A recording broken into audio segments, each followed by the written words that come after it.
Salam Bapak Ibu Saudara yang terkasih dalam nama Tuhan kita Yesus Kristus. Kembali lagi di Studio Kristen Channel. Terima kasih sudah mendukung perkembangan channel ini dengan cara subscribe, komen, dan share. Baiklah Bapak Ibu Saudara yang terkasih dalam Tuhan, pada kesempatan ini kita akan mendengarkan debat yang sangat menarik antara Ustaz Juma dan para polemikus Islam dan juga para apologet Kristen Indonesia. Mari kita dengarkan debat ini dan mari kita memberikan komentar yang baik. Ya, ini dia videonya. Selamat menyaksikan. Tuhan Yesus memberkati kita. Ini metode baru untuk mengelak, karena Yesus sendiri mengatakan bahwasanya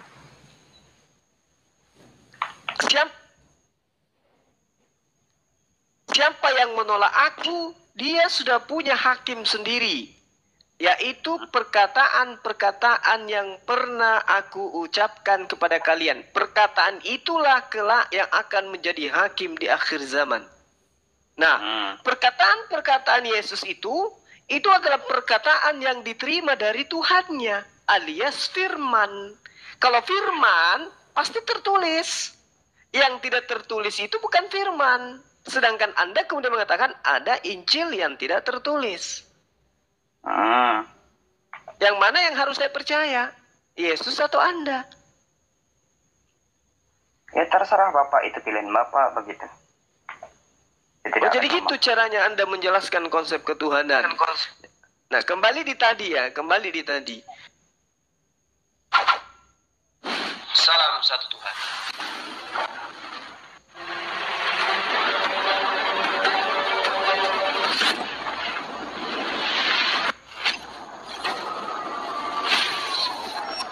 Ya, pengantar ini singkat, para sahabat. Dukung semua ya, sahabat-sahabat kita, channel Insa News Muslim. Di like, di subscribe, di share sebanyak mungkin untuk supaya mencegah sahabat-sahabat kita di luar sana tidak terpengaruh terhadap pemurtadan. Semoga Allah memberikan selalu sikap istiqamah. Salam satu Tuhan, Allahu Akbar. Ketuhanannya hilang dan dia murni menjadi manusia. Oke. Jadi kalau di Islam itu jelas sekali yang sahabat-sahabat sebut dengan sebutan Yesus itu adalah seorang hamba Allah dan juga dia adalah nabi yang menjadi contoh pelajaran bagi Bani Israel. In huwa illa abdun an'amna alaihi wa ja'alnahu mathalan li Bani Israel. Lalu kemudian ketika saudara Kristen mengatakan, oh Isa itu bukan Yesus. Lalu siapa yang kemudian yang diterangkan oleh Al-Quran di dalam surah Al-Ma'idah ayat 116. Ketika dikatakan kepada Nabi Isa alaihissalam oleh Allah, wa izqalallahu ya Isa bin Maryam, a'anta qulta linnas takhizuni. Wahai Isa, apakah engkau yang mengajarkan kepada manusia, jadikanlah aku ilahaini, ya, sembahan min dunillah, selain daripada Allah. Nah, ternyata di dalam agama Kristen ada manusia, anak laki-lakinya seorang perempuan, itu yang dituhankan kemudian. Berarti Isa dan Yesus itu sama. Karena dia adalah oknum yang ditanyai oleh Allah. Apakah kamu yang mengajarkan manusia untuk menuhankanmu selain daripada menuhankan Allah? A'anta qulta linnas. Lalu Isa menjawab, subhanaka ma yakunu li an aqula ma laysa li bihaqq. Ini berkesesuaian dengan pernyataan Yesus di dalam Yohanes 12 nomor 49. Aku tidak berkata-kata dari diriku sendiri. Subhanaka ma yakunu li an aqula ma laysa li bihaqq. Saya tidak berhak untuk mengatakan sesuatu yang bukan hakku untuk aku katakan. Berarti Isa itu adalah Yesus. Sehingga kami umat Islam wajib hukumnya mendudukkan Nabi Isa itu sebagai Rasul Allah, sebagai utusan Allah. Dan alhamdulillah ternyata orang yang mendudukkan Yesus Nabi Isa sebagai utusan Allah itu akan memperoleh hidup yang kekal menurut Bible. Apa pembuktiannya? Yohanes 17 nomor 3.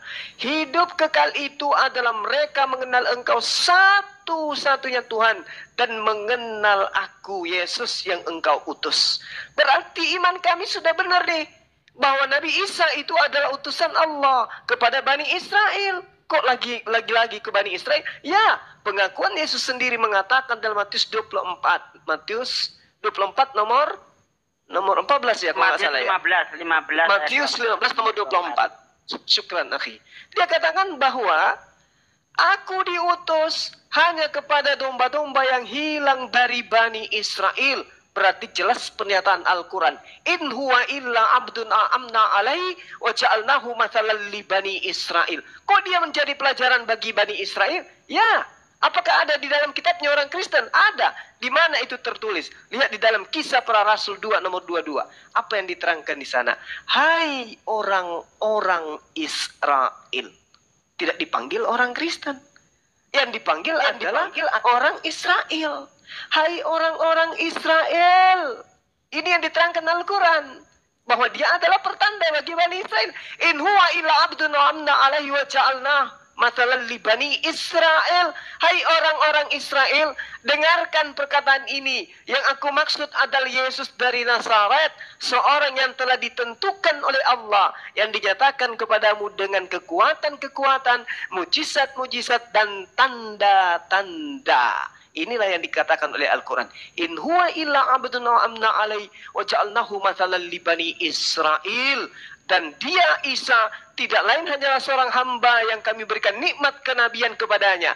Dan kami jadikan dia sebagai tanda pelajaran bagi Bani Israel. Gak ada yang salah, bukan? Nah, endingnya kemudian adalah hidup kekal itu adalah mereka mengenal Engkau satu-satunya Tuhan yang benar dan mengenal Aku, Yesus yang Engkau utus. Subhanallah. Islam mengenal Tuhan yang diperkenalkan oleh para nabi di Bani Israel adalah satu-satunya Tuhan dan mengenal Yesus sebagai utusan Tuhan. Hidup kekal sama dengan diperoleh oleh Islam. Bagaimana dengan Kristen? 1 menit. 1 menit. Bagaimana dengan Kristen? Apakah ada keselamatan dari Yesus? Tidak.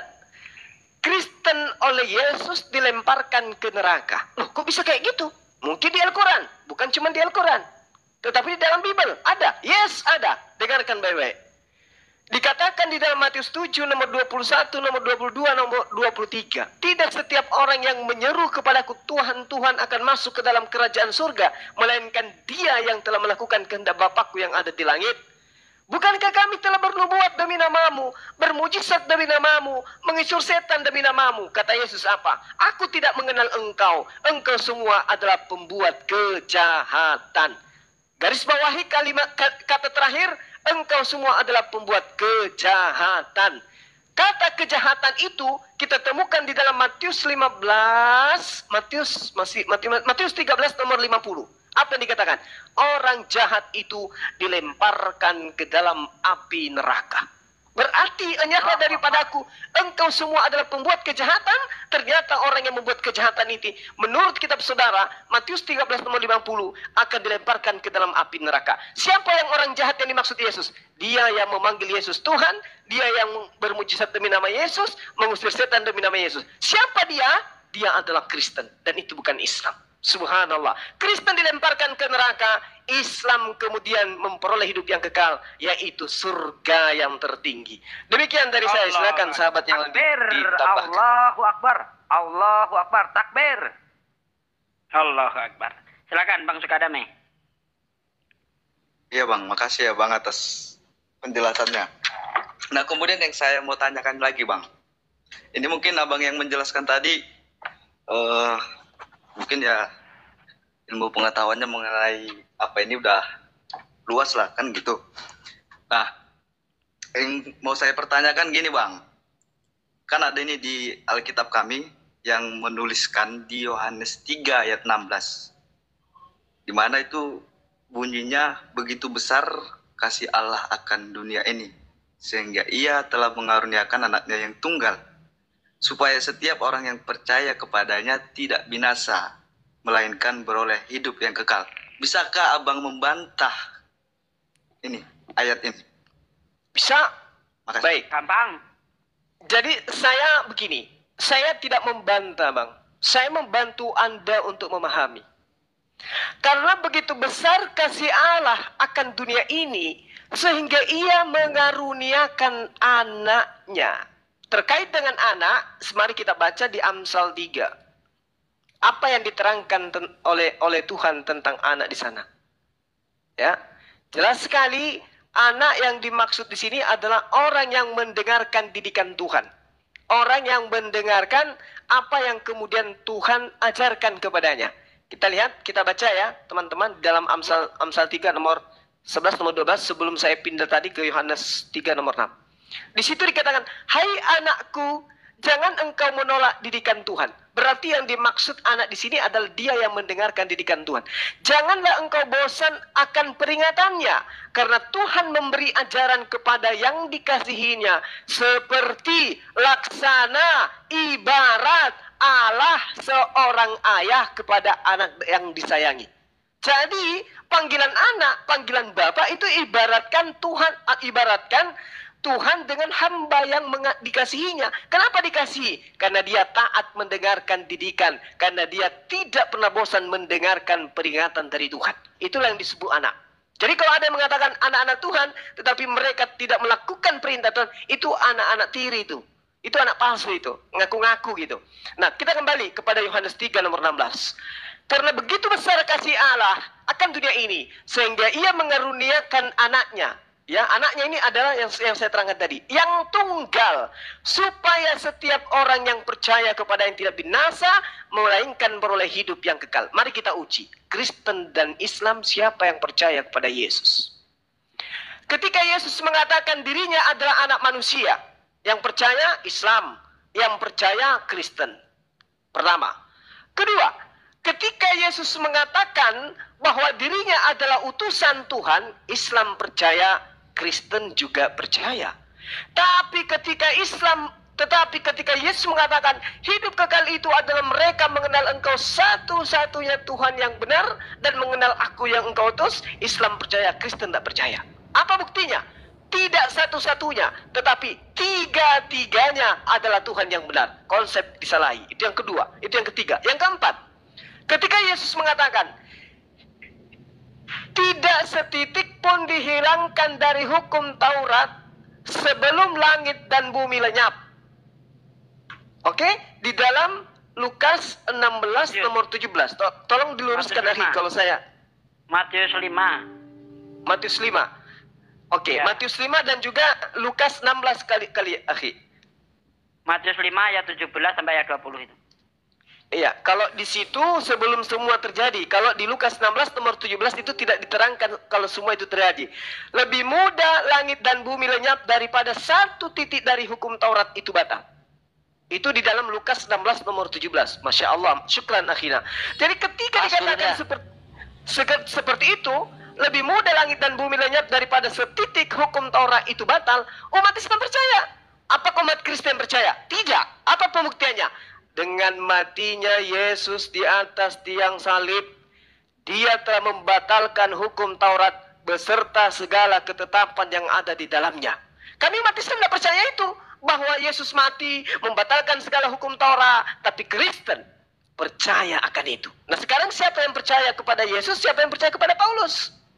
Anda lebih percaya kepada Paulus daripada percaya kepada Yesus. Nah, kembali ke data yang Anda sajikan, Yohanes 3 nomor 16, supaya setiap orang yang percaya kepadanya tidak binasa melainkan peroleh hidup yang kekal. Terakhir, 1 menit dari saya. Dengarkan baik-baik. Yesus menerangkan di dalam Yohanes 14 nomor 12. Apa yang diterangkan di sana, sahabatku, saudaraku? Kita lihat. Sesungguhnya, aku berkata kepadamu, setiap orang yang percaya kepada aku, dia akan melakukan pekerjaan-pekerjaan yang aku lakukan.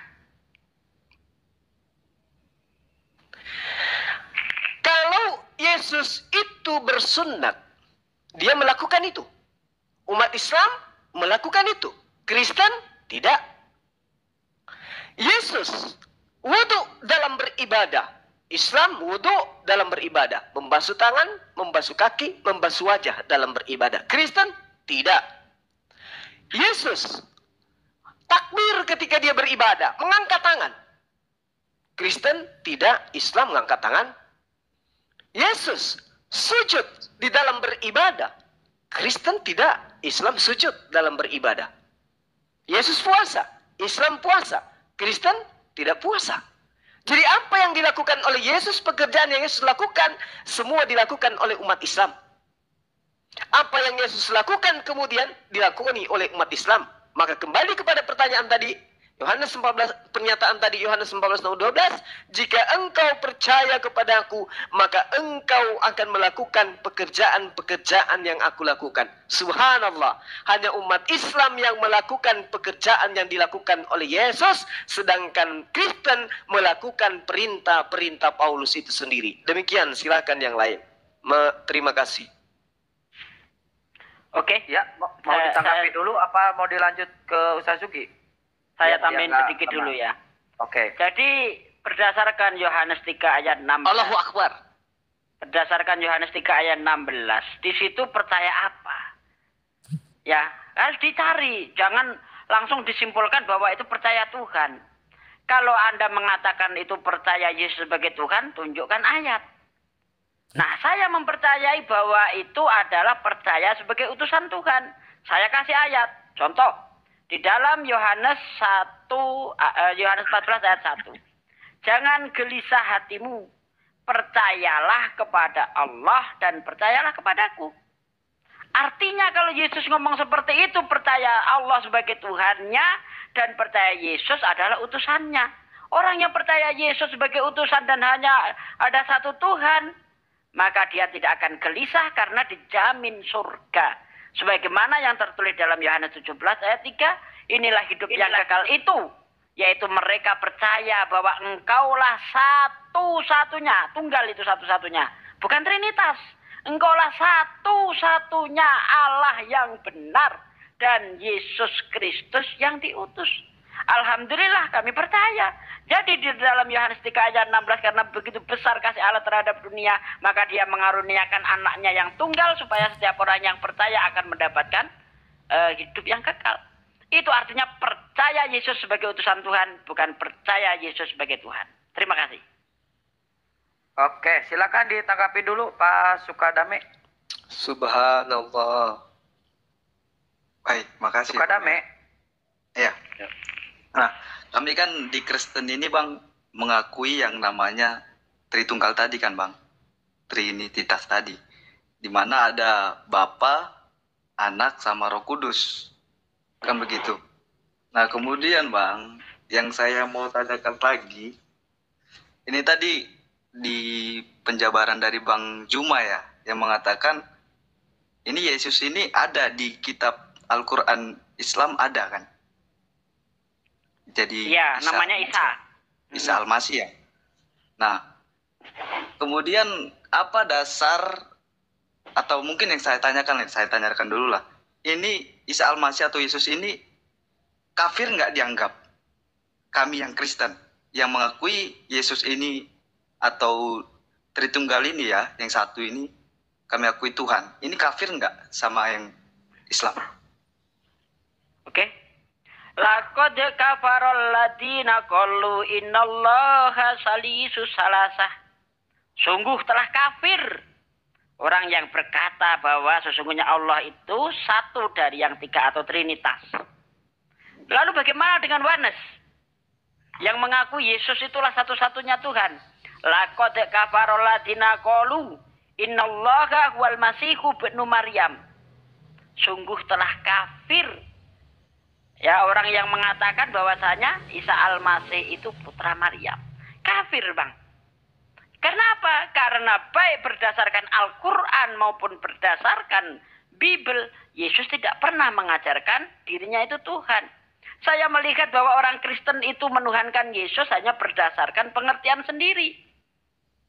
Ya, padahal di dalam Amsal 3 ayat 5 sangat jelas dikatakan, percayalah kamu kepada Tuhan dengan segenap hatimu. Dan janganlah kamu bersandar atas pengertianmu sendiri. Kalaulah memang Trinitas itu benar, pernah diajarkan oleh Yesus atau diajarkan oleh para nabi, kenapa para murid tidak pernah kenal Roh Kudus? Kalau Anda lihat di dalam Kisah Para Rasul 19 ayat 2, Paulus berkata kepada para murid, apakah kamu sudah menerima Roh Kudus ketika kamu menjadi percaya? Mereka menjawab, kami tidak, belum katanya. Bahkan kami tidak kenal Roh Kudus. Para murid tidak pernah tahu ada Roh Kudus. Bagaimana mungkin Roh Kudus ini diajarkan Yesus kalau para murid ya akan diwariskan kembali, kejayaan Israel itu akan kembali dengan datangnya Mesias. Makanya kalau Anda lihat di dalam Daniel 9 ayat 25, semenjak firman itu keluar, Yerusalem akan dipulihkan. Dipulihkan dari apa? Dari tentara Roma. Akan diusir itu tentara penjajahan Roma itu. Sehingga kerajaan Daud yang sudah hilang itu akan tumbuh kembali. Itu sebenarnya yang diharapkan. Sesuai nubuatan ini. Baik. Sekarang kan Bapak sudah dapat tadi kan penjelasan saya, dan logika Bapak pun sudah masuk dalam penjelasan saya tadi. Di mana orang Israel itu menginginkan raja kembali seperti zamannya Daud. Sedangkan yang dimaksud Alkitab itu beda. Bapak baca aja di Wahyu. Itu ada tertulis Israel baru. Nah, Israel baru itu bagaimana itu maksudnya? Aduh, Pak. Wahyu itu berbicara tentang sorga, Pak. Ini ayat ini tidak berbicara tentang sorga di 95 ini nggak bicara tentang sorga, Pak, tapi betul-betul kerajaan real. Coba dibaca dengan baik deh. Jangan disangkut pautkan dengan sorga, itu beda lagi. Gitu loh. Silakan Bang siapa Julius kalau mau menanggapi. Oke, mungkin aku tanggapi yang masalah Bang Jalan Sesat mengatakan bahwa yang diinginkan oleh Yesus itu adalah kerajaan, ya, bukan kerajaan di surga, bukan kerajaan dalam bentuk fisik, ya. Itu kan menurut Bang Jalan Sesat. Yang jadi permasalahan, dari mana Anda tahu isi hati Tuhan gitu? Memangnya Yesus pernah cerita, oh saya ini bukan raja dalam bentuk fisik, tapi saya dalam bentuk rohani. Ya nggak ada Yesus ngomong seperti itu. Silakan Anda cek. Terus yang kedua, ya kalau memang Yesus itu bukan dalam kerajaan fisik, kenapa dia mengambil, ya, pakai kata ngambil lah ini, mengambil keledai yang sedang tertambat itu untuk dia kendarai untuk masuk ke kota Yerusalem. Bahkan rakyat-rakyat Yerusalem itu sudah menyambut kedatangan Yesus dengan menggelar karpet merah gitu kan, taburkan bunga, taburkan kain. Itu kan adalah lambang bahwa mereka menyambut kedatangan raja.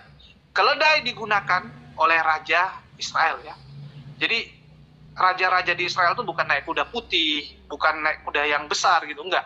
Tapi naik keledai, karena memang lambang dari seorang raja di Israel itu adalah menaiki keledai.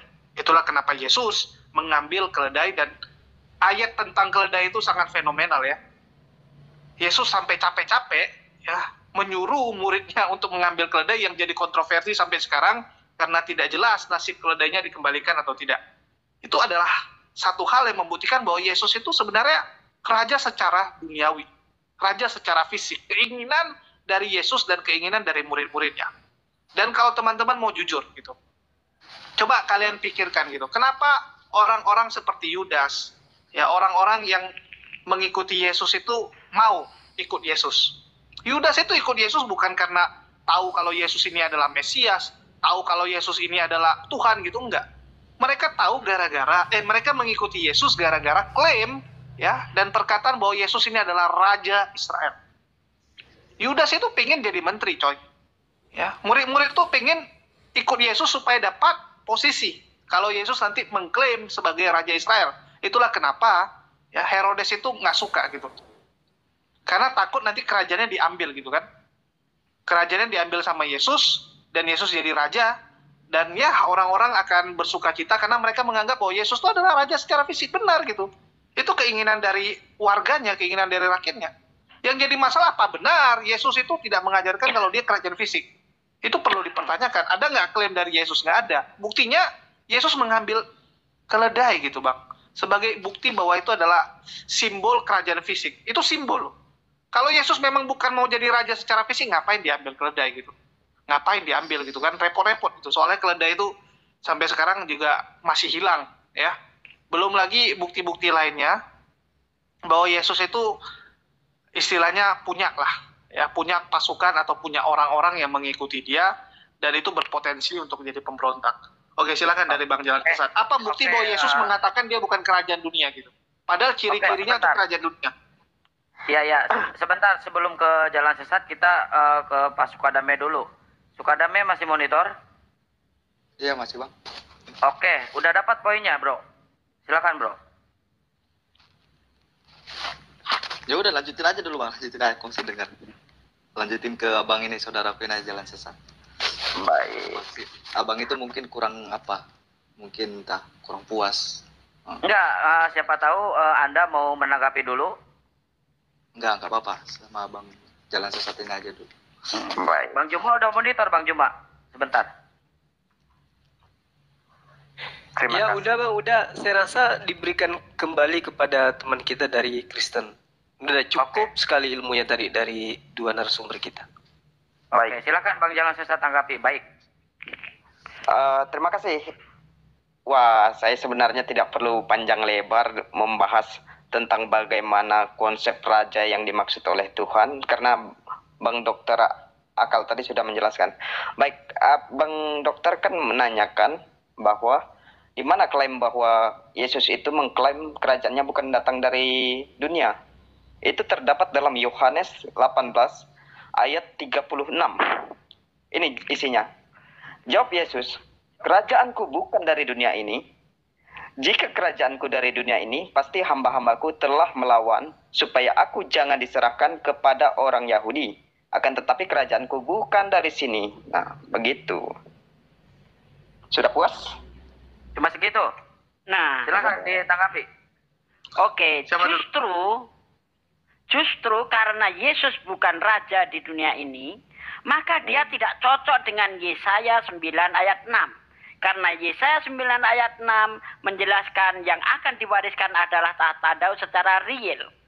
Kemudian, ya, karena si penulis ini menginginkan Yesus itu raja di dunia ini, supaya menggenapi apa yang tertulis di dalam Yesaya 9 ayat 6, maka silsilah Yesus disangkut pautkan dengan Daud. Seperti itu, makanya terjadilah cakar-cakaran antara Lukas dan Matius. Menurut Matius, kakeknya Yesus adalah Yakub. Menurut Lukas, kakeknya Yesus adalah Eli. Tidak nyambung. Begitu. Baik. Silakan Bang Julius langsung gas. Speaker nggak? Baik, sebelumnya saya ingin bertanya. Islam percaya kepada Injil tuh? Islam percaya kepada Injil? Percaya, tapi bukan Injil yang ada pada Anda. Baik, Injil yang Anda percaya Injil yang mana sebenarnya?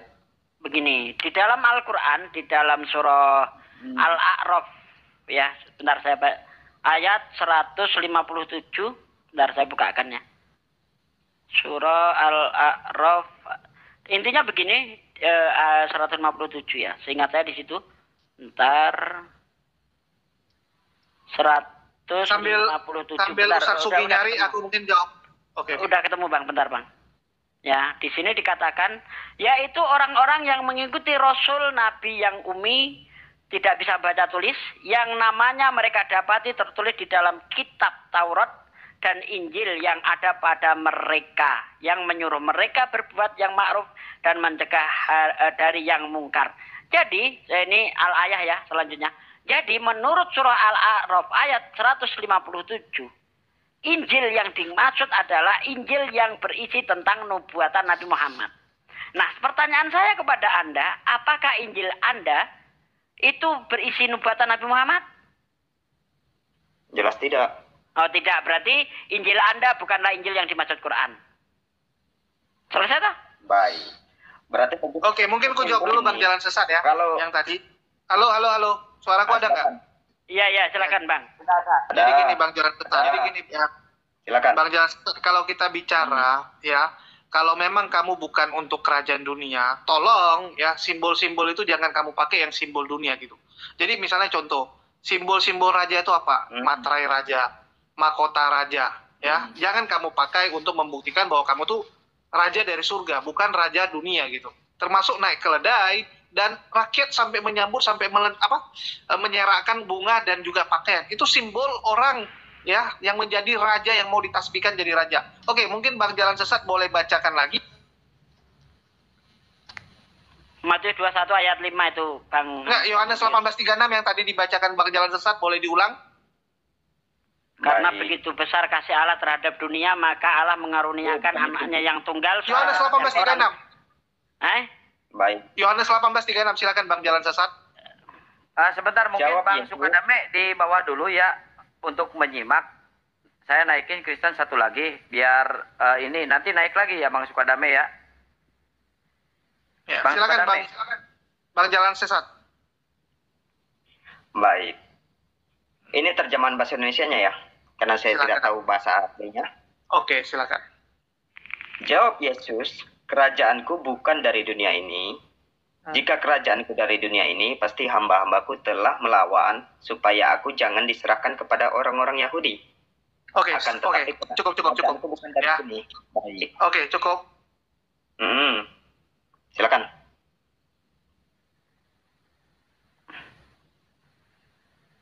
Ada orang Yahudi. Kenyataannya, apakah murid-murid Yesus melawan nggak? Murid-murid Yesus mencoba melawan. Buktinya apa?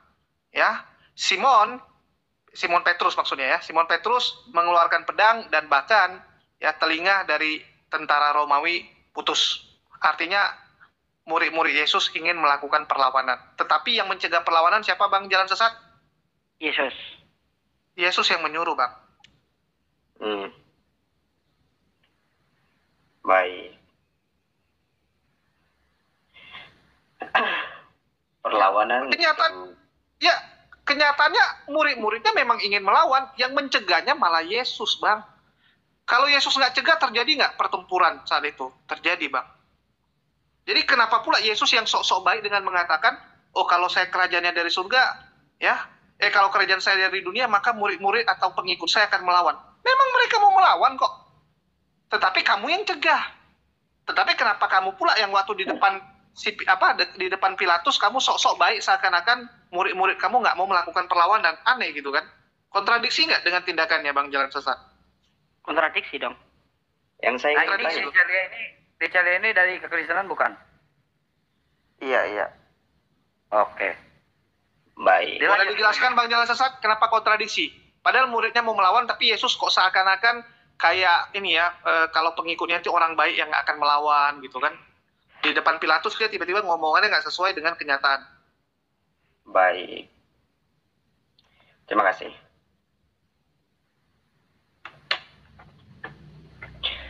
Jadi, kenapa Yesus mencegah? Karena hukum yang diajarkan Yesus itu bukan hukum untuk membalas mata ganti mata. Mungkin akan terlihat kontradiksi sekali dengan PL ya.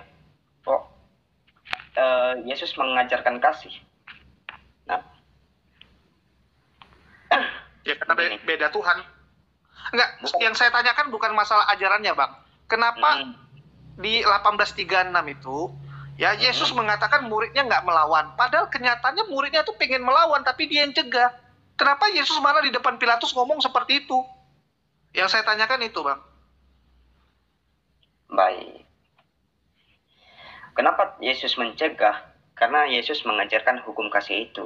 Betul, Yesus mencegah, Bang. Aku nggak permasalahkan Yesus mencegah dengan alasan, oh karena itu hukum kasih, karena Yesus tidak mengajarkan mata balas mata, ya gigi ganti gigi. Oke, Bang. Cuman yang saya tanyakan, kenapa di depan Pilatus dia berkata seperti itu, seakan-akan muridnya itu tidak akan melawan gitu. Padahal kenyataannya sudah tidak melawan. seperti itu. Iya. Itu dalam kitab apa, Bang? Iya, yang tadi 36. Yohanes 18:36. Yohanes. Ricalia kalau mau menambahkan silakan biar imbang Ricalia. Ini ibaratnya gini, Bang Jalan Sesat ya. Bang Jalan Sesat ini murid saya. Bang Jalan Sesat ini padahal sudah nyolong nih.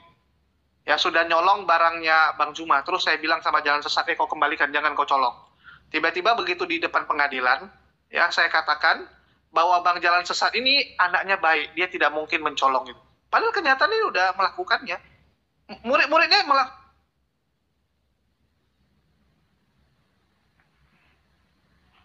Hilang suara. Ya, Mute, Bang Jo. telah melawan.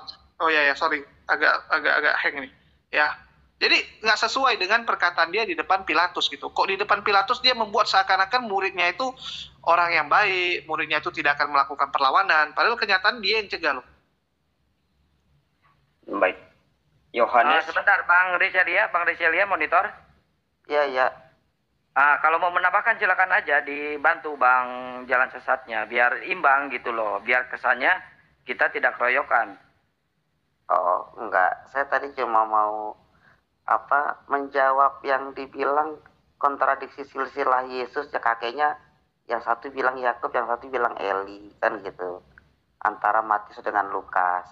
Kan kesannya berbeda ya.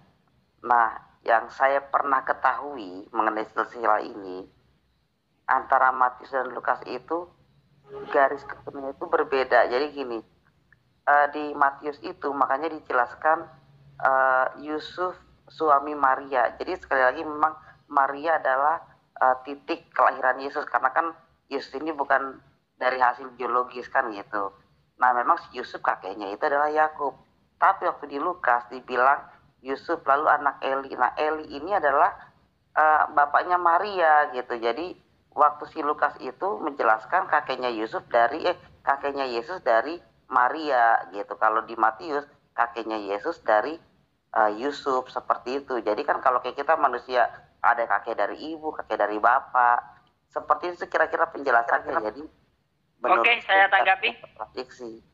Oke. Ya, justru kalau Anda mengatakan yang berdasarkan Lukas itu berdasarkan silsilah Maria, pertama, tidak ada di dalam Bible menyebutkan nama bapaknya Maria adalah Eli. Ya, tidak ada. Yang kedua, ini justru lebih aneh lagi. Bagaimana mungkin menantu masuk ke silsilah mertua? Aneh.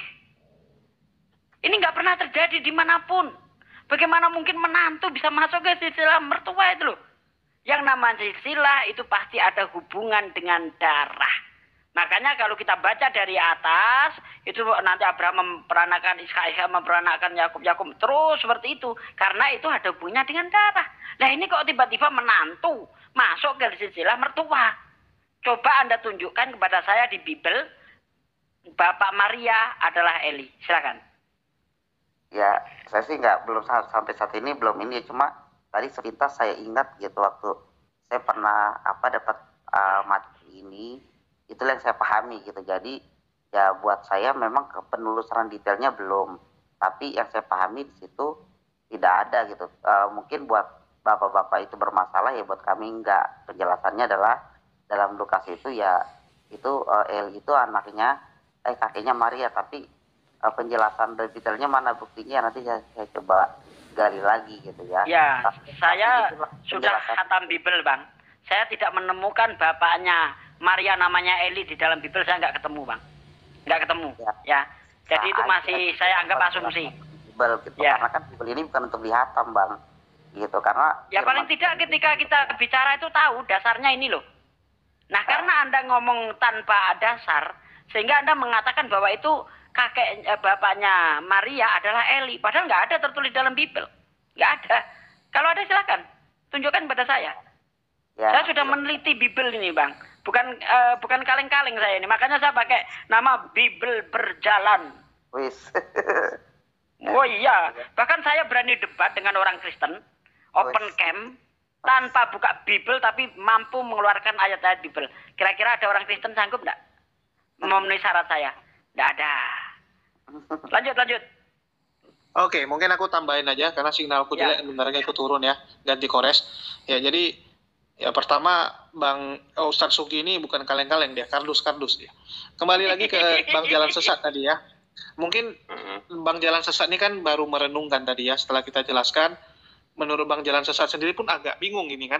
Kenapa Yesus yang menyuruh jangan berperang, tapi waktu di depan Pilatus dia mengatakan bahwa kerajaan dia bukan dari dunia, sehingga pengikutnya itu tidak melawan. Padahal pengikutnya itu di belakang tuh udah pengen melawan semua. Tapi gara-gara dicegah aja. Kalau enggak mereka mungkin sudah memberontak. Mereka mungkin sudah menyerbu ke sana. Cuman karena dilarang kan. Itu satu hal yang aneh gitu. Tindakan dan omongan beda. sehingga perlu dipertanyakan. Terus yang kedua tadi Bang Jalan Sesat juga sudah jujur gitu mengatakan bahwa ya Yesus punya ajaran dengan PL kok beda sekali. Itulah yang saya katakan dari dulu kepada teman-teman Kristen. Kalau kalian mau jujur mengatakan ya, Tuhan yang di PL sama PB itu kok beda banget gitu. Ini Tuhan yang sama atau tidak gitu. Banyak orang-orang Kristen ini mempertanyakan apakah ini sosok Tuhan yang sama atau tidak. Karena yang namanya Tuhan itu tidak mungkin plin-plan. Yang namanya Tuhan itu bukan kayak manusia. Hari ini Ustadz Sugi kelakuannya seperti ini. Mungkin 5 tahun lagi kita ketemu Ustadz Sugi udah beda. Dulu dia pemarah, sekarang dia jadi orangnya penyabar. Bisa berubah, manusia. Wajar. Ya, waktu membuat dia berubah. Pengalaman hidup membuat dia berubah. Tetapi Tuhan, ya itu tidak mungkin berubah, Pak. Tuhan itu nggak bisa berubah seperti manusia. Tuhan itu adalah awal dan akhir. Semua fix. Ya, kita bisa tahu Tuhan itu dari apa? Dari sifat. Ya, apa yang dilakukan manusia itu adalah dengan tujuan menyenangkan hati Tuhan. Dengan melihat bagaimana sifatnya Tuhan. Tuhan itu senangnya apa sih? Ya, Tuhannya pingin kita tuh seperti apa? Pingin manusia itu melakukan apa? Ya, itu yang kita lakukan kan. Jadi kalau teman-teman mau jujur seperti Bang Jalan Sesat tadi, ini memang Tuhannya beda nampaknya, Bang. Ya, memang bukan Yesus Tuhannya. Yang di PL sama PB itu beda kok. Jadi kalau teman-teman Kristen mau menganggap bahwa Yesus Tuhan, silakan. Tapi jangan menganggap bahwa Yesus itu adalah Tuhan yang ada di Perjanjian Lama. Malah nanti orang Yahudi, karena memang beda. Kita lihat dari sifat, dari kelakuan, dari apa yang dilakukan memang beda. Itulah saya katakan, sebenarnya kalau teman-teman Kristen mau, seharusnya teman-teman Kristen jangan lagi menggunakan Perjanjian Lama. Kenapa? Nanti kalian terbelenggu gitu. Nanti dibilang gitu kan, oh umat muslim suka perang, umat muslim ayat-ayatnya kasar gitu, Al-Quran isinya kekejaman gitu. Begitu kita balik di Perjanjian Lama ada ayat-ayat yang bahkan lebih sadis lagi. Ya, dalam perang itu nggak ada hukumnya. Perempuan, orang tua, anak-anak, pohon dihajar semua. Itu gimana? Oh, itu orang Yahudi bukan kami. Jadi bagian yang jelek-jelek nanti disalahkan kepada orang Yahudi. Bagian yang nggak baik semua dikambing hitamkanlah orang-orang di Perjanjian Lama. Ini kan jadi belenggu buat kalian. Kalau begitu kenapa nggak Perjanjian Baru berdiri sendiri tanpa ada PL? Udah selesai gitu. Akui saja bahwa Tuhannya antara Tuhan orang Yahudi dan juga orang-orang Kristen itu berbeda. Selesai. Ya. Kalau nggak nanti kalian akan terbelenggu selamanya. Oke, dari saya itu aja. Makasih buat teman-teman semua ya. Signal gua agak jelek karena ini pakai pakai data ya. Aku nyimak dulu bentar sebelum aku turun. Ya, silakan yang lain lanjut. Oke, sebelum ke Bang Juma, sebentar ya. Ini saya sapa dulu, saya pastikan dulu, bukannya saya bawel.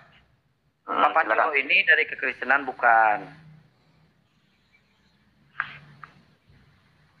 Bapak Culo? Oh, bukan ya. Silakan Bang Jalan Sesat ditanggapi dulu sebelum ke Bang Juma. Baik. Jadi begini.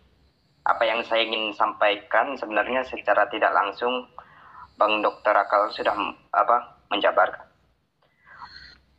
Apa yang saya konversikan tadi itu bukan berarti Tuhan yang di Perjanjian Lama dan Perjanjian Baru itu berbeda.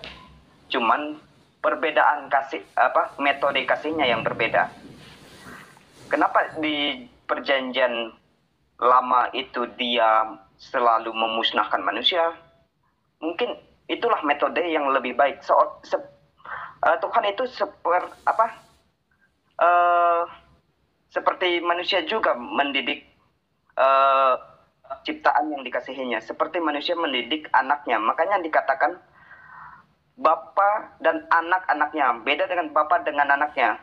Nah, bapa dengan anak-anaknya, itulah metode cara Tuhan mendidik manusia.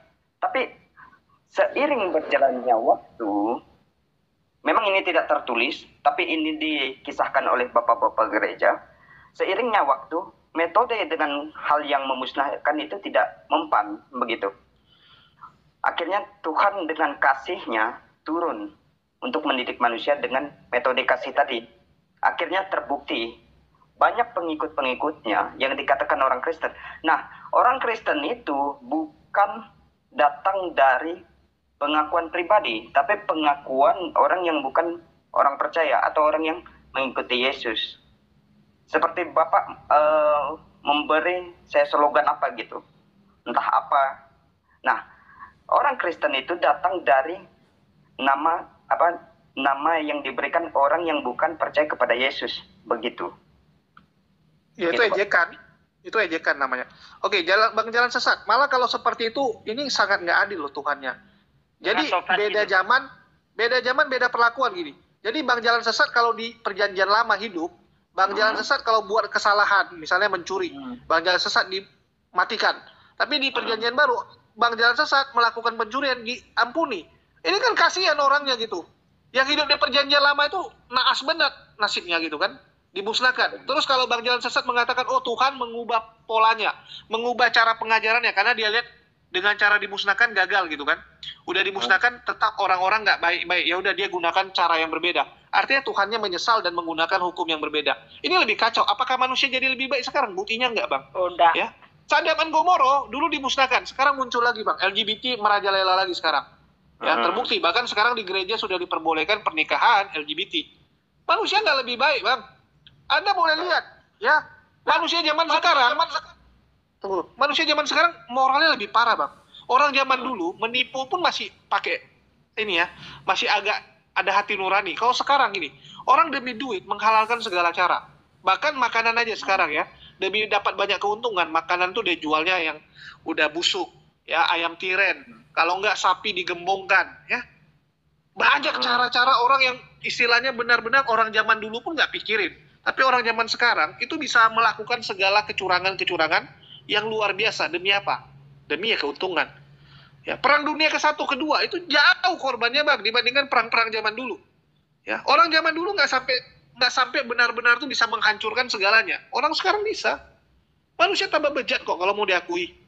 Ya, siapa yang bilang bahwa dengan cara Tuhan yang sekarang berhasil dibandingkan dengan yang dulu? Itu malah membuktikan Tuhan Anda ini pelin-pelan. Dulu seperti ini, sekarang malah jadi berbeda. Enggak, Bang. Memang Tuhannya berbeda. Akui saja gitu. Baik, Bang. Saya langsung menjawab ya. Karena sebentar lagi saya akan tidur gitu karena udah jam 1. Baik. Begini, Bang. Dalam iman kami, manusia itu bukan robot. Ada kehendak-kehendak bebas. Contoh aja di dalam perjanjian lama, dalam kisah Kejadian, ketika Adam memakan buah yang dilarang oleh Tuhan, bukan Tuhan tidak tahu, tapi Tuhan ingin melihat dia bagaimana merespon perintah yang Tuhan kehendaki gitu. Nah, begitu juga, apakah metode kasih itu gagal? Menurut kami tidak, Bang. Cuman manusia memilih untuk tidak mengikut metode kasih yang diberikan oleh Yesus itu sendiri, yang dimana Yesus dan Tuhan pada perjanjian lama itu sama. Dialah dia, awal dan akhir, alfa dan omega. Begitu, Bang. Terima kasih. Oke, saya tanggapi. Oke, jadi dengan metode memberi hukuman nggak berhasil, Bang Jalan Sesat. Menurut Anda metode hukuman itu nggak berhasil dong? Kalau menurut Anda ya kasih yang berhasil. Baik. Dikatakan tidak berhasil? Tidak juga. Kenapa? Iya, tapi direvisi. Tapi Anda bilang diganti. Tuhannya ganti cara nih. Iya.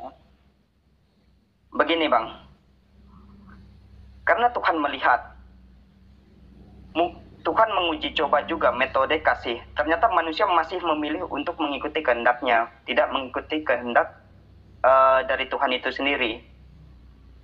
Intinya, waduh, artinya Tuhannya coba-coba dong, Bang Jalan Sesat. Sia-sia dong. Tuhannya coba-coba. Iya, sia-sia yang dilakukan Tuhan dong kalau begitu. Karena nggak membawa perubahan apapun.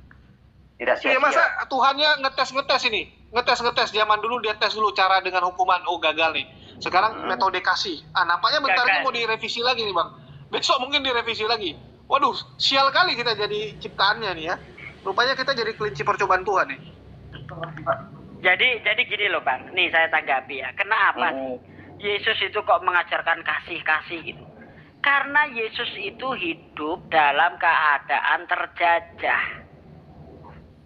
Ya, tidak mungkin dia itu akan mengajarkan sesuatu yang frontal. Kalau dia mengajarkan sesuatu yang frontal, mati bonyok, Bang.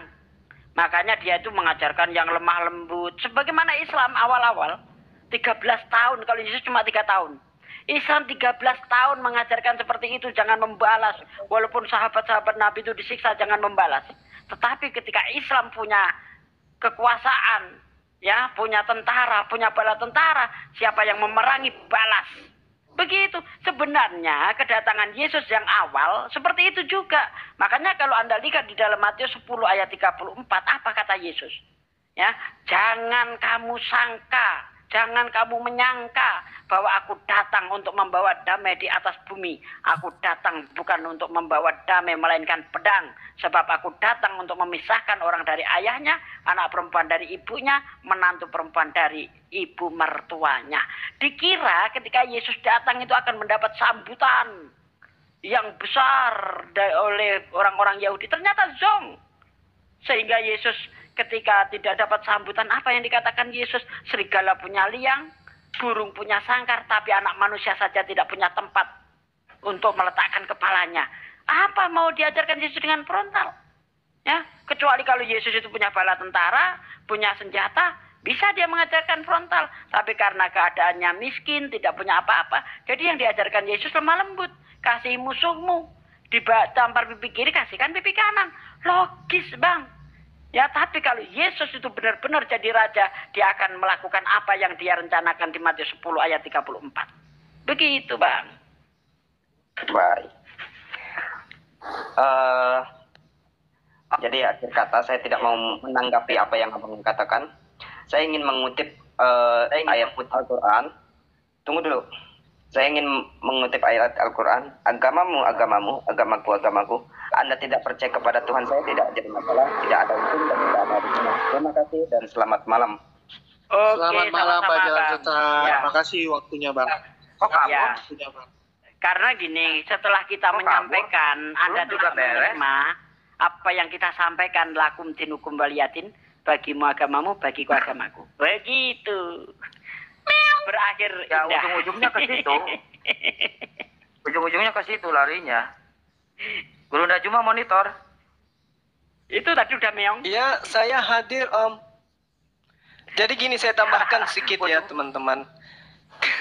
Kalau kita melihat dari kitabnya orang Yahudi ya, contoh misalnya di Yehezkiel 5. Di situ diterangkan bagaimana Tuhan itu sangat murka besar. Beginilah firman Tuhan. Inilah Yerusalem. Di tengah-tengah bangsa-bangsa aku tempatkan Yerusalem dan sekelilingnya ada negeri-negeri mereka. Ia sudah memberontak terhadap peraturan-peraturanku, lebih jahat daripada bangsa-bangsa, dan terhadap ketetapan-ketetapanku lebih jahat dari negeri-negeri yang ada di sekitarnya. Karena mereka menolak peraturan-peraturanku, dan kelakuan mereka tidak selaras dengan ketetapan-ketetapanku. Sebab itu, beginilah firman Tuhan. Oleh karena engkau lebih jahat daripada bangsa-bangsa yang ada di sekitarmu, dan kelakuanmu tidak selaras dengan ketetapan-ketetapanku, dan engkau tidak melakukan peraturan-peraturanku, bahkan engkau melakukan peraturan-peraturan bangsa-bangsa yang ada di sekitarmu. Sebab itu beginilah firman Tuhan. Lihat aku sendiri akan melawanmu, dan aku akan menjatuhkan hukuman kepadamu di hadapan bangsa-bangsa.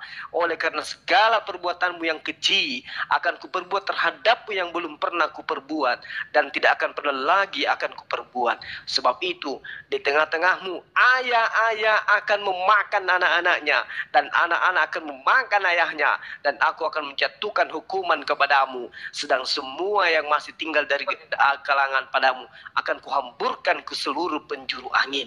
Sebab itu, demi aku yang hidup, demikianlah firman Tuhan, sesungguhnya oleh karena engkau menajiskan tempat kudusku dengan segala dewamu yang menjijikkan, dan dengan segala perbuatanmu yang keji, aku sendiri akan meruntuhkan engkau. Aku tidak akan merasa sayang dan tidak akan kenal belas kasihan kepadamu.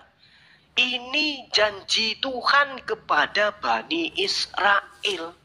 Kok tiba-tiba begitu murkanya menyala-nyala, begitu murkanya besar sekali, tiba-tiba dia inkarnasi menjadi manusia, mati, dibunuh manusia dengan cara terkutuk di atas tiang salib. Ini apa toh, Mas? Iki Tuhan murka toh kepada orang Yahudi, dia murka semurka-murkanya. Kok tiba-tiba dia nongol jadi bayi di kandang binatang? Hai, ini apa namanya ini? Dia lupa terhadap kemurkaannya. Sampai-sampai ada Tuhan bersandiwara seperti ini. Tuhan begitu hebat laknatnya. Tuhan begitu besar murkanya. Lalu kemudian unyu-unyu dia menjadi bayi. Lalu kemudian dianiaya. Lalu dikatakan terkutuk, bangkit, menjadi mayat, dituhankan. Loh, yang gila siapa toh? Sementara kemudian dikatakan di dalam Yesaya 66, kita lihat di situ sangat jelas bagaimana murkanya Tuhan. Yesaya 66 itu sangat menjelaskan bagaimana pandangan Tuhan terhadap pemakan babi. Sebab sesungguhnya Tuhan akan datang dengan api dan kereta-keretanya yang seperti puting beliung untuk melampiaskan mukanya dengan kepanasan dan musuh dengan herdiknya dengan nyala api. Sebab Tuhan akan menghukum segala yang hidup dengan api dan dengan pedangnya, dan orang-orang yang mati terbunuh oleh Tuhan akan banyak jumlahnya. Mereka yang menguduskan dan mentahirkan dirinya untuk taman-taman dewa, Theos, dengan mengikuti seseorang yang di tengah-tengahnya yang memakan daging babi dan juga binatang-binatang jijik serta balaau alias tikus. Loh kok tiba-tiba unyu-unyu dia tidak membinasakan pemakan babi, justru dia yang dibinasakan pemakan babi. Ini Tuhan atau hantu? Oh my God, kapan sehatnya kalian? Sehat dong. Tuhan itu murkanya luar biasa. Bahkan sampai dia bersumpah akan melemparkan orang-orang pemakan babi, orang-orang kafir yang tak bersunat ini kekal di dalam neraka. Loh kok ini ada Tuhan datang? Aku Tuhan mengajarkan kepadamu, siapa yang tampar pipi kirimu, kasih juga pipi kananmu. Oh ini apa-apaan ini? Oh tadi katanya murkanya menyala-nyala sampai banyak orang yang mati bertempahan di mana-mana. Loh kok ini justru dia mati di atas tiang salib? Iki Tuhan apa Zail? Tadinya Tuhan murka, bersumpah, lalu kemudian ia datang, nonotnya dipotong pula itu. Apa-apaan ini Tuhan kayak begini? Udahlah, uruslah semua itu kawan-kawan. Aku pusing. Di sini udah jam 2 hampir setengah 3. Jangan sampai aku gila permanen gara-gara dalil-dalil kayak begini. Mending aku siuman aja dengan Al-Quran yang kayak begini mah. Orang sedang yang percaya ada Tuhan murka tiba-tiba menjadi bayi. Piye to mas? Miau.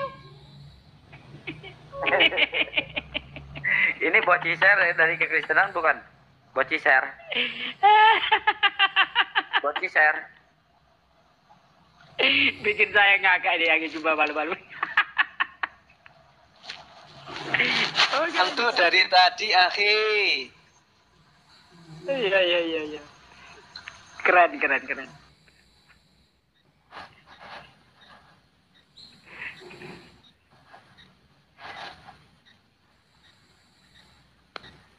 Ntar saya naikin dulu satu-satu ya, yang dari kekristenan. Cek apa namanya, spena monitor Sepana. Halo, malu kayaknya nih. Apa suara saya nggak kedengeran, Ahi? Dengar. Oh, dianya kali yang nggak dengar.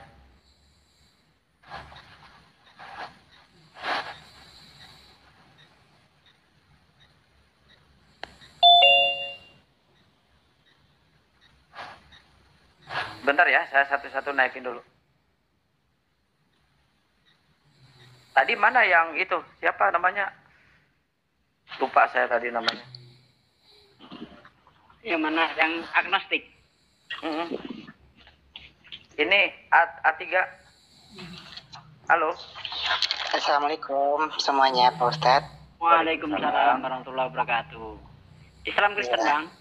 Saya bukan Bang, saya Islam Bang. Oh, alhamdulillah. Iya. Ya lanjut Bang. Apa yang mau disampaikan Bang? Mau menyapa Saya cuma ingin hati Bang Cuma Juma? ingin nanya masalah tentang mimpi Pak Ustadz. Boleh Pak? Hah? Tentang apa? Ingin bertanya tentang mimpi. Oke, siapkan nomor togel. Bukan Halim mimpi. Nggak tahu saya, Bang. Bukan ininya, Bang. Kayak Bukan gitu saya tempatnya, Bang. nggak tahu, Bang. Tanya saja sama dukun kalau itu, Bang. Enggak, ini pasti mimpi Yesus nih. Ini mimpi Yesus nih. Mimpi Yesus gitu. Alah, Ustaz Ali, Tuh, Assalamualaikum. mimpi Yesus tuh. Enggak, ini mimpi Yesus pula itu. Enggak, aku takutnya mimpi Yesus.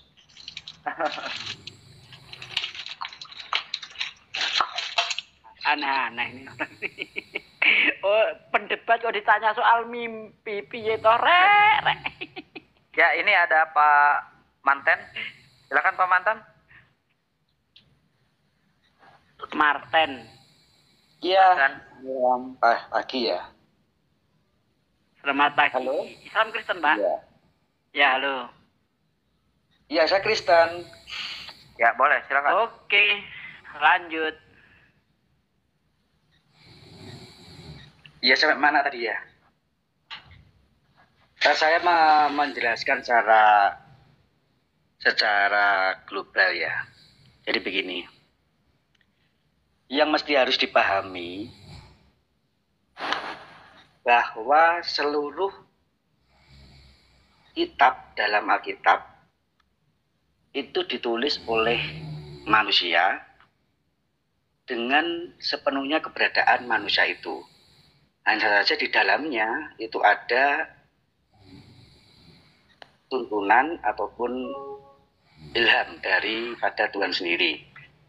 Maka dalam kekristenan kita tidak akan mati dalam ayat per ayat, tetapi kita harus melihat secara komprehensif. Saya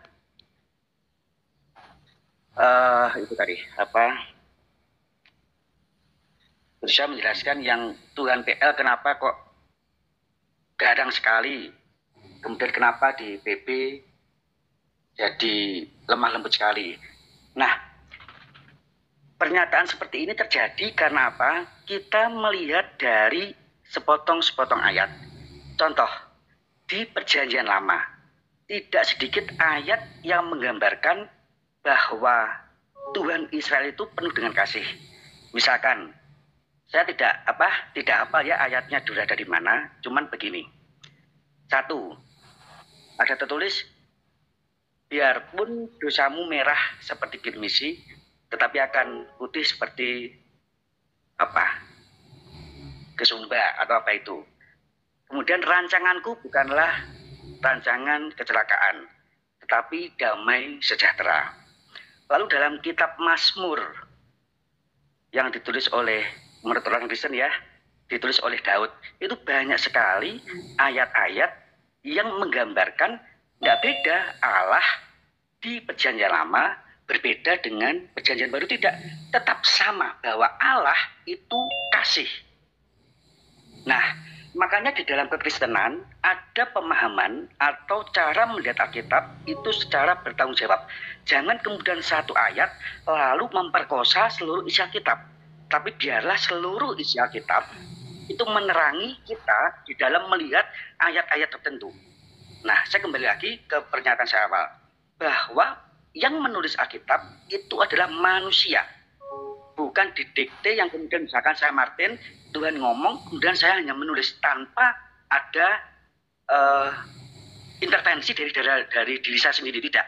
Tetapi seluruh kepenuhan kemanusiaan sebagai Martin itu menulis kitab, termasuk dengan bagaimana pendidikan saya, bagaimana pengalaman saya, itu tercurah dalam tulisan itu. Nah, tetapi garis merahnya sama. Seluruh penulisan di Perjanjian Lama itu mengarah pada penubuatan akan datangnya Sang Juru Selamat. Itu pasti. Garis merahnya di situ. Nah, kalau ketemu kemudian mengapa ada ayat-ayat yang kemudian Allah terlihat sangat kejam. Nah, itulah perlunya kita untuk bisa memahami Alkitab secara benar. Maka ada yang namanya ilmu tafsir. Bagaimana kita bisa menginterpretasikan ayat Alkitab itu secara bertanggung jawab, tidak langsung mencomot satu ayat lalu menyimpulkan. Nah, Maka ada kalanya ilmu tafsir menyebutkan bahwa misalkan siapa? Anda tadi membacanya dari kitab mana ya? Anggap aja Martin lah. Saya ini kemudian memahami Tuhan saya itu dengan cara itu, bahwa dia tidak kompromi dengan dosa. Maka bagaimana cara melawan dosa? Pemusnahan, pembunuhan. Nah, begitu. Oke, udah Bang Martin? Ya, Bang Martin ini kalau saya terawang dari Katolik ini, betul? Oh bukan, saya dari Protestan saya. Oh, dari Protestan. Masalah di Protestan apakah ada ilmu tafsir, Bang? Soalnya setahu saya pendebat Kristen ini semua nah ini Pak, semua ini, eksegesis, Bang. Ya, benar. Makanya ini makanya pentingnya kita saling mengenal itu apa? Pernyataan Anda menyampaikan di Kristen tidak ada tafsir itu sama dengan lingkup belajar Anda itu sangat kecil sekali. Kristen sangat-sangat paham tentang ilmu tafsir. Makanya ada sekolah teologi Buta Wacana, Satya Wacana, dan itu berkelas ya, berkelas di Indonesia. Kemudian kalau kemarin LAI meluncurkan terjemahan Alkitab, ya, terjemahan Alkitab, terjemahan baru edisi 2. LAI itu milik Protestan. Tetapi hasil karyanya juga kemudian disetujui atau dipakai juga oleh Katolik. Karena apa? Dia tahu bagaimana bertanggung jawabnya LAI di dalam menerjemahkan Alkitab. Loh, kalau masalah ilmu, sungguh Protestan tidak bisa dianggap remeh, begitu. Nah, makanya Anda harus banyak bergaul supaya kemudian Anda tidak terkungkung dengan hal yang kemudian sempit. Sebentar Pak, jangan memperming dulu Pak. Kita jelasin dulu. Bang Martin. Ya, kita setiap hari diskusi sama orang Kristen, Bang Martin. Kita sering diskusi sama orang Kristen. Cuman yang kita temukan, ya, teman-teman dari Protestan ini agak beda, Bang. Kalau dari Katolik saya setuju. Mereka ini nggak sembarangan. Dari atas bilang apa sampai ke bawah sama, Bang. Tapi yang kita temukan di Protestan, yang kita temukan di Protestan ini semua eksegesis mandiri, Bang. Kan penganut sola scriptum kan, toh. Benar gini. Mengapa sih Anda kemudian jarang ketemu dengan orang Protestan yang kemudian masuk di dalam dialog, ya, dialog entah dialog ataupun perdebatan? Ya itulah karakter dari orang-orang Protestan arus utama. Buat apa kita berdebat? Bang, ini Anda salah loh. Bang Martin nampaknya baru di dunia debat, Bang, ya. Yang kita temui itu setiap hari Protestan, Bang.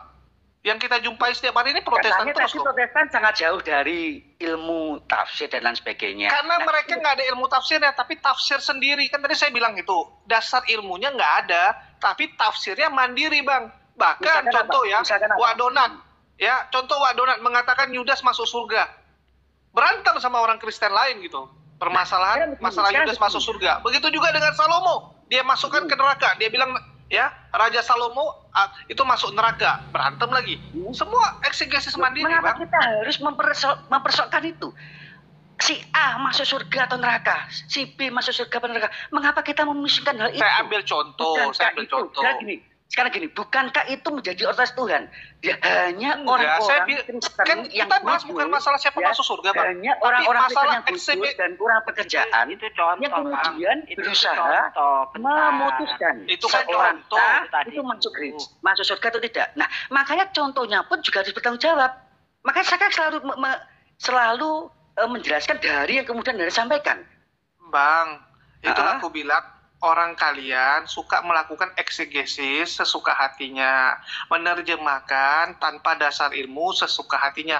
Orang Protestan yang saya bilang ini ya. Anda kalau itu yang kita ngomong jumpai politikus. eksegese secara maunya sendiri itu sudah salah.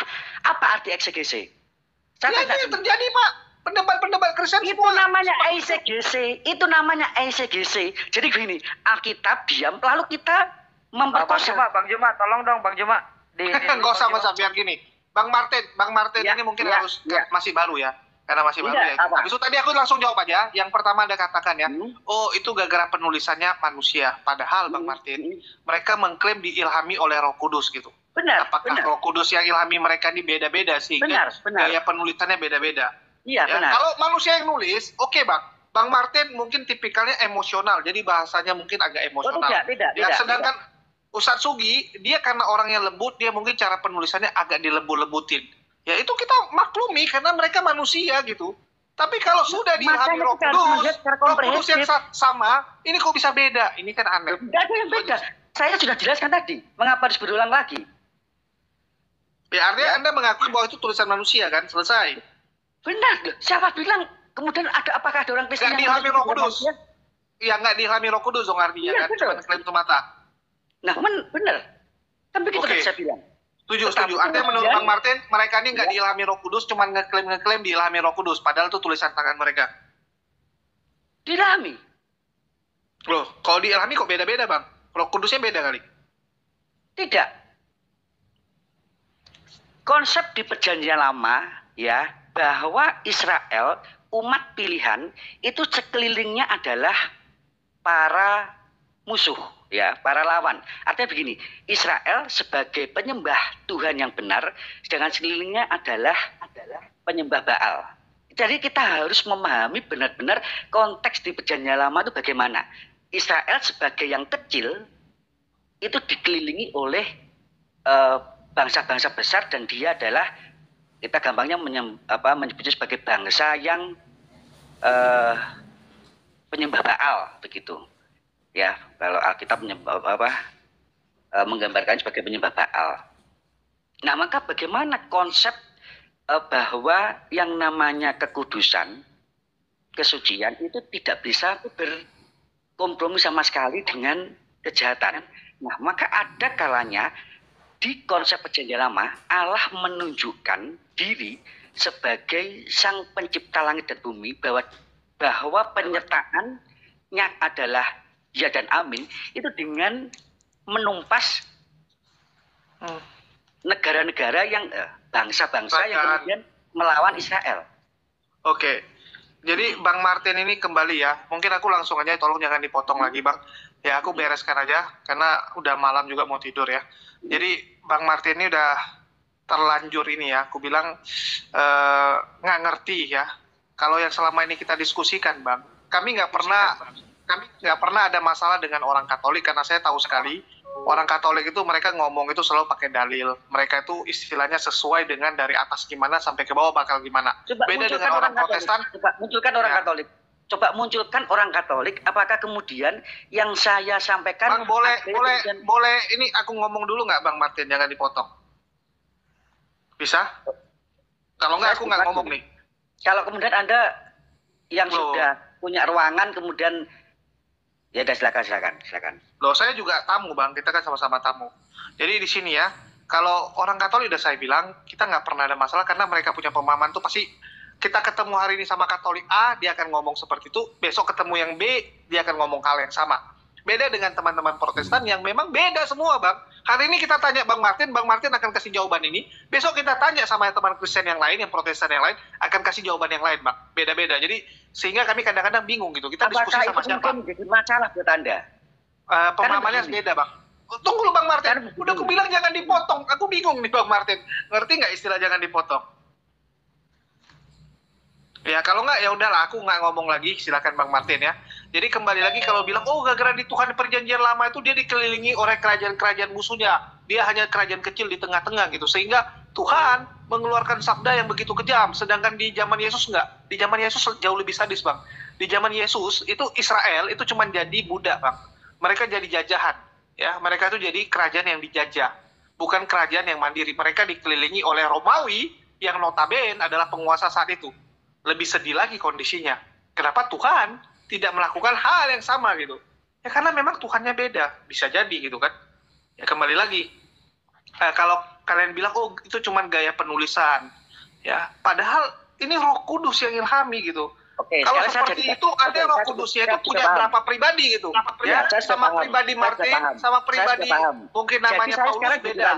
Saya sekarang balik tanya ya. Tunggu Bang Martin. Saya kalau sekarang aku balik tanya. Tadi ngomong dipotong-potong, aku tutup aja. Makasih Bang Martin. Katolik jelaskan kepada Anda. Lalu apa yang kemudian Katolik jelaskan kepada Anda? Tadi kan Anda bilang ketemu ini sama, nggak ada yang beda. Sekarang mau tanya, untuk masalah yang kemudian Anda tanyakan, apa yang menjadi Sudah yang kemudian tidak ada diterangkan orangnya oleh Pak Katolik? Martin. Saya mau tahu. Ya, Lalu, gitu aja. aduh.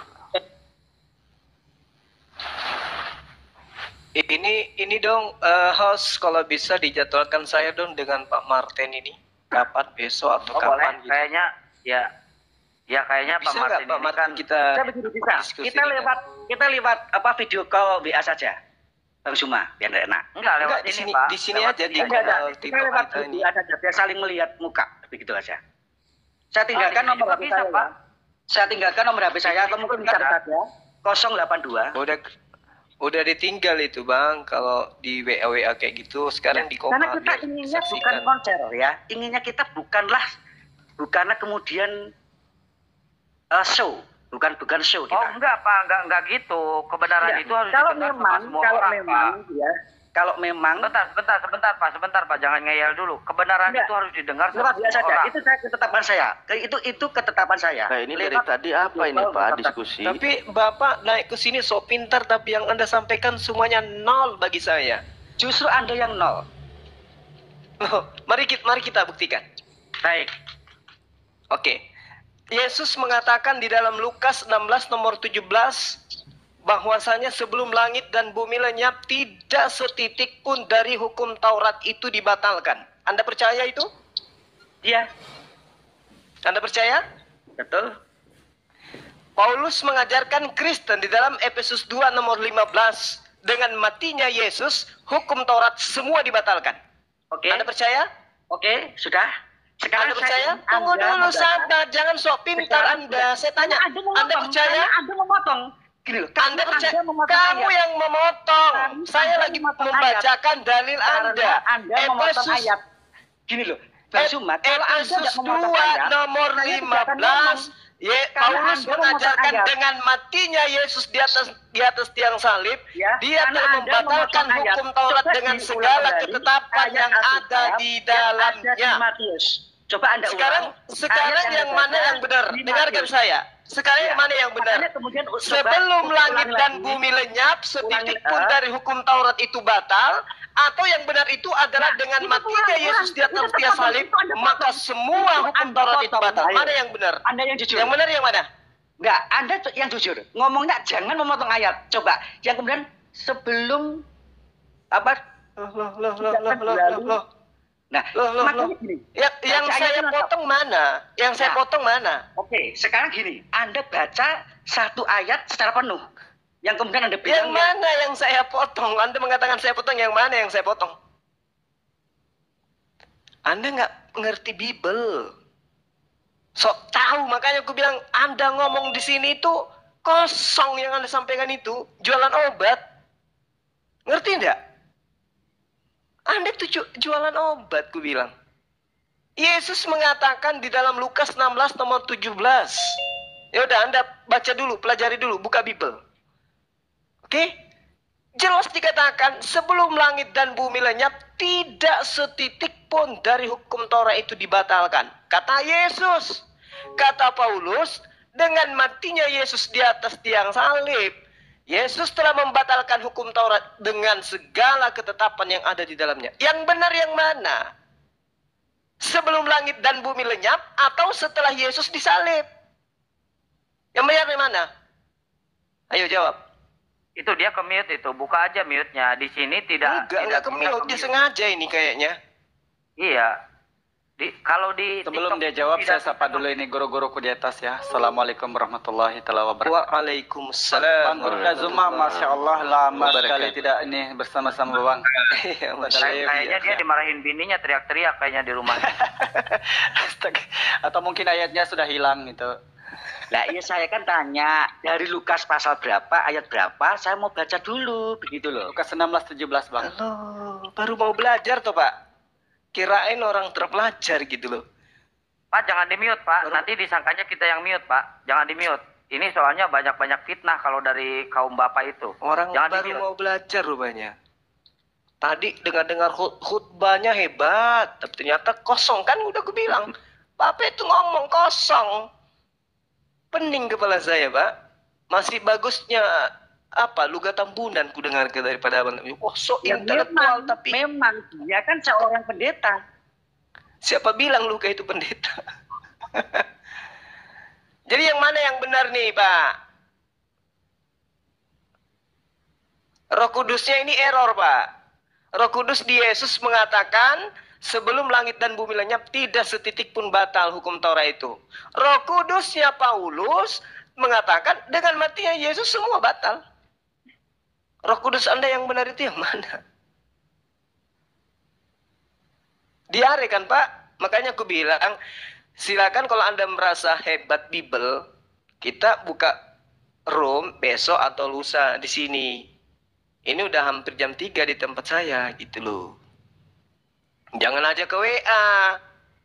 Nanti yang Bapak di sana mencret enggak ada yang tolong kalau di WA. Debat di WA itu 4 tahun yang lalu, Pak. Udah nggak musim. Lagi cari di Google kayaknya emang bener ini. Iya. Tadi Kan baru belajar tadi bilang. Tadi teriak-teriak. Ya kalau masih mau belajar, Pak, berarti bukan kelas kita.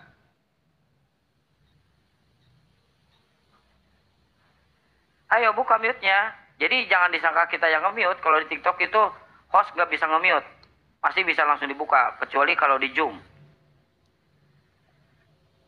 Ayo buka mute-nya.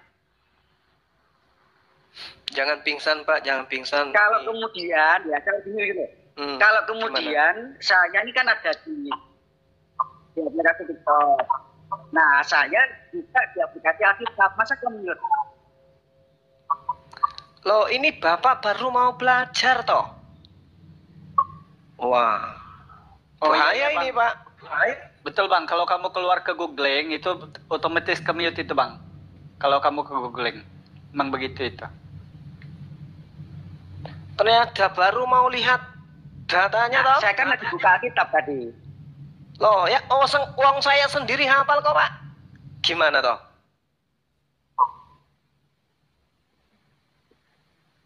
Nah, makanya saya kan mau membuktikan. Karena apa? Saya memahaminya. Ada ayat yang terpotong. Makanya kemudian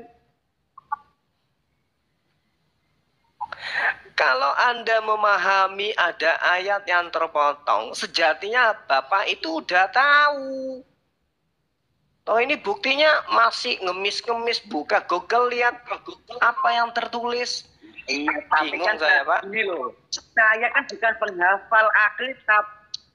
Saya kan bukan penghafal Alkitab. Jadi gini loh. Ya sama, saya juga bukan penghafal kita, Pak. Tapi karena saya sering belajar, saya tahu. Bapak Ibu Saudara, kita sudah dengar bagaimana diskusi menarik antara Ustaz Juma dan kawan-kawan. Dan Ustaz Juma dan kawan-kawan mereka tidak terima dengan pernyataan apologet Kristen Indonesia, di mana apologet menyatakan bahwa Yesus Kristus adalah Tuhan. Tetapi Ustaz Juma dan kawan-kawan mereka tidak terima dengan hal itu. Ya wajar saja, itu pemahaman mereka, itu pengajaran Ustaz Juma dan kawan-kawan. Itu juga yang ditulis di dalam Al-Quran. Tetapi dalam kekristenan, Yesus adalah Tuhan dan Juru Selamat manusia. Itu tidak boleh digantikan oleh siapapun. Yesus berkata, aku jalan kebenaran dan hidup. Tidak ada jalan melalui Bapa kalau tidak melalui aku. Nah, itulah yang dikatakan oleh kitab suci atau Alkitab. Ya, bahwa Yesus adalah Tuhan dan Juru Selamat manusia. Itulah sebabnya Yesus datang sebagai manusia yang kudus dan suci dan dia tidak berdosa. Maka dari itu percayalah kepada Yesus. Engkau akan selamat, dan kalau tidak percaya Yesus engkau akan binasa. Hidup ini pilihan kawan. Ya, Ustaz Juma dan kawan-kawan, hidup ini pilihan. Ya, mau percaya Yesus, mau menganggap dia nabi atau apa, itu terserah Anda. Tapi itulah kitab Alkitab mengajarkan. Ya, Alkitab mengajarkan bahwa Yesus adalah Tuhan. Ya, bersandarlah kepada Tuhan, maka engkau akan selamat. Ya, karena manusia tidak bisa menyelamatkan diri sendiri, tetapi hanya melalui anugerah dari Tuhan Yesus. Ya, itulah yang menyelamatkan kita manusia yang berdosa ini. Ya, itu mungkin saja yang bisa saya sampaikan. Ya, sampai jumpa di video berikutnya. Terima kasih sudah mendukung perkembangan channel ini. Ya, Tuhan Yesus memberkati kita. Bye bye.